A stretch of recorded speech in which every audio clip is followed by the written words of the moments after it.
Okay, good morning students and welcome back. So, in the previous class, we are discussing, we were discussing about the, what is that, Megasporogenesis, that is a ovule, okay, and this Megasporogenesis or ovule is a structure, okay, which is present inside the ovary, okay, and yesterday we discussed about that is a pistil having three parts, that is a stigma, style and ovary, and in the ovary, inside this ovary we find the empty space, okay, and that cavity, ovarian cavity, that is called as a locule, and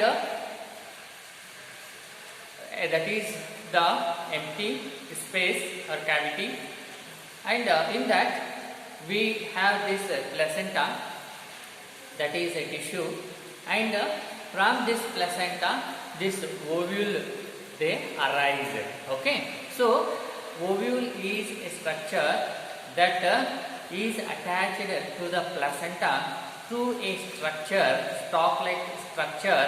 You see this, the stalk-like structure, this ovule, body of this is ovule, anatomous ovule. This is a structure which is attached to the placenta, okay, inside the ovary through a stalk-like structure called a funicle. This we have already discussed yesterday. And this stalk, where it fuses or meets the region or place where this stalk goes and meets the body of this ovule, that is called as a xylem. Okay, this we have studied or discussed yesterday class. Further, continuing with this Megasporogenesis ovule, its detailed structure. So, after this funicle and xylem, this ovule, it is what is that? Made up of two envelopes or two layers. Okay, they are called as integuments. Okay. Ovule has one or two protective envelopes. So ovule is made up of one or two protective layers. You see, these are the two layers. You can see this and this, this and this. These are the envelopes or protective envelope layers, which are called as what is that? Integuments. So this is outer integument and the inner integument. So these are the two envelopes or two layers which are protective in nature. Okay. So we have two envelopes, one or two envelopes called integuments, that is which encircle which cover the ovules. Okay, that is inner and outer integuments. Next, these integuments or these layers, they encircle the ovule, ಅಂದ್ರೆ ovule ನಾವು ಸುತ್ತುವರಿತವೆ, but there is a small opening. You see, integuments are up to here, they won't completely cover the ovule. At the tip of this integuments there is a small opening or a gap or space, and that opening is called as a micropyle. Okay, you see, the integument they encircle the ಸುತ್ತುವರಿಯೋದು. Okay,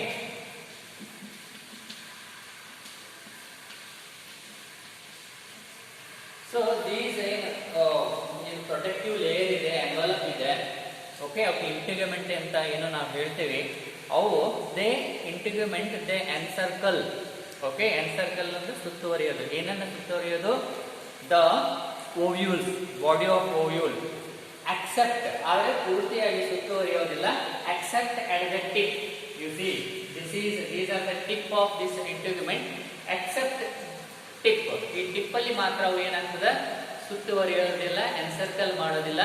So there is a gap or opening, and that opening is called as a micropyle. Okay, so integuments in encircle the ovule except at the tip where there is a small opening or a gap, and that opening is called as micropyle.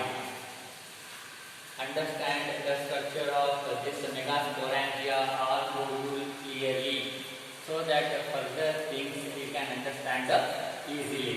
Okay, and opposite to this micropyle, opposite means here exactly. So that is called as a chalaza. Opposite to this opening, okay, or micropyle, we have the chalaza. That is the basal part of the ovule. Okay. Opposite to this micropyle, that is here, we have this chalaza.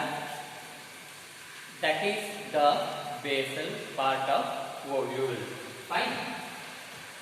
And so opposite to micropyle is chalaza, and this chalaza is nothing but it represents the basal part of the ovule. Fine. Next, after integuments, there is a mass of cell. You see, these are the two integuments, outer integument and inner integument, two envelopes or two protective layers. After these integument, here you see, in this portion, in this part, we have, now you forget about this structure, that is embryo sac. After this integument, this whole space, empty space, now you forget about this embryo sac. We will come to know how this embryo sac develops or and all that. Now you forget. After these integuments, in this space there is a mass of cell. You see, we have not mentioned here. There is a mass of cell here. It is filled with a group of cells. This whole space. Understand? Okay. And this mass of cell is called as a nucellus. Okay. After the integuments, this whole portion, okay, after the integument, you see, I draw another diagram so that you can understand. These are the two integuments. After this whole space is filled with the cells, mass of cells, and they are known as a nucellus. Now, at this moment, there is no any embryo sac as that. Okay, forget, simply a mass other. We can find this embryo sac in a matured ovule. Okay, in the beginning, simply this, after the two integuments, the whole space is filled with the mass of cells. That is called as a nucellus. Understand these things clearly. Okay, and this nucellus, okay, it is a nourishing tissue. What is the function of this nucellus is that having so many mass of cells, it is a nourishing tissue. Tissue is a group of cells. Nourishing means providing food. Why? Because it is having abundant quantities of this reserved food material with it. Okay, and this food is provided for the developing ovule. So that is why nucellus is known as a nourishing tissue. Okay, and after that, you see, in this nucellus, that is a group of or mass of cells, we have embryo sac. Okay, in this nucellus, that is a mass of cells, we have a embryo sac. You see this is a embryo sac. Okay, here it is not there, but this embryo sac, or even it is known as a female gametophyte, it will develop from one of these nucellus cells, and that process is known as a Megasporogenesis. Okay, so that we will study in detail in later classes, subsequent classes. Simply now you understand this much.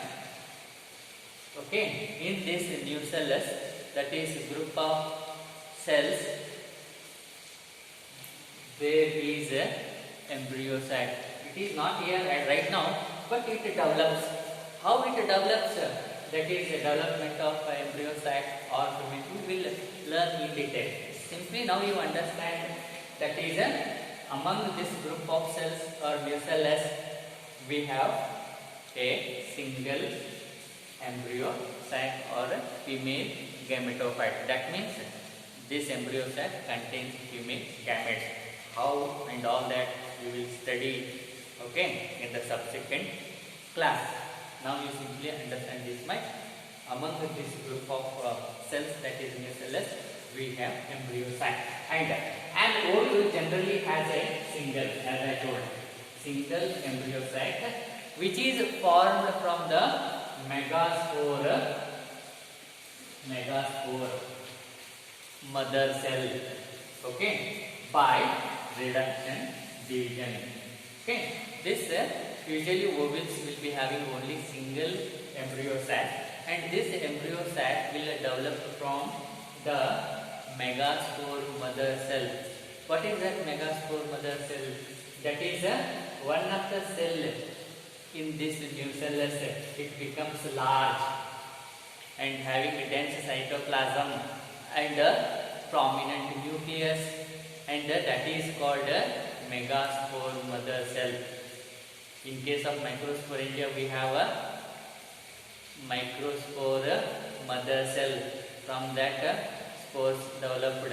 Here also we have a megaspore mother cell from which megaspores are produced, and that process of formation of megaspores from this megaspore mother cell is known as a Megasporogenesis. We will study that in a subsequent class.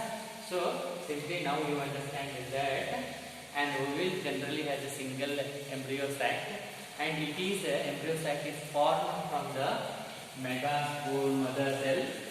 I told you how that megaspore mother cell is formed. Okay, the megaspore mother cell is nothing but one of the cell at nucellus. It grows larger and becomes megaspore, and it undergoes reduction division, and that develops or results into this embryo sac. Okay, so this is about the structure of this what is it, megasporangia, that is ovule. Okay, you see, it is one of the important thing. It is asked in the exam also. Simply we will be asked to draw this is an anatropous.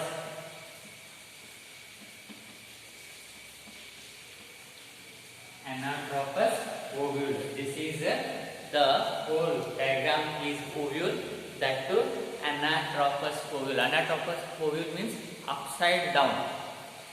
Upside down. You see, we are standing here. Okay. If on the leg, that is the normal.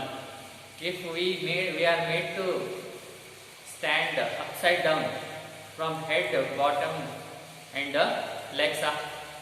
So here this in case of it is an anatropous ovule. Anatropous means upside down. ಮೇಲೆ ಇರೋದು ಕೆಳಗೆ ಮಾಡಿರುವಂತ ಸ್ಥಿತಿಯಲ್ಲಿ ಇರುವಂತದ್ದು. Top portion will be made to be at the lower bottom part. Okay, so that is known anatropous. So in anatropous ovule, important thing,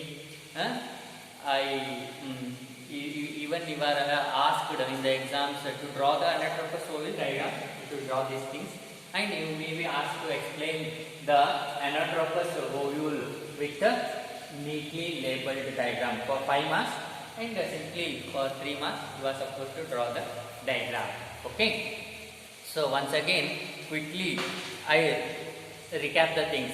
You see, this ovule, which is a ovule is a structure which is formed inside the ovary, okay, and it is attached to the placenta with the stalk-like structure called a funicle, and where the funicle fuses with this body of ovule, and that portion or region is called as a hilum, and this ovule is having a 2 envelopes or 2 layers. You see here 1 and 2. 1 and 2. These envelopes or layers are called integuments. So outer integument and inner integument. And after this integument we have the space here, and this space is filled with a mass of cells. You see here. After integuments, the space is filled with mass of cells, and that is known as a nucellus. That is a nucellus. Okay, and after nucellus we have embryo sac. After that we have embryo sac, that is a female gametophyte. Okay, so this is about the anatropous ovule or megasporangia. So we conclude here and continue tomorrow. Okay, thank you.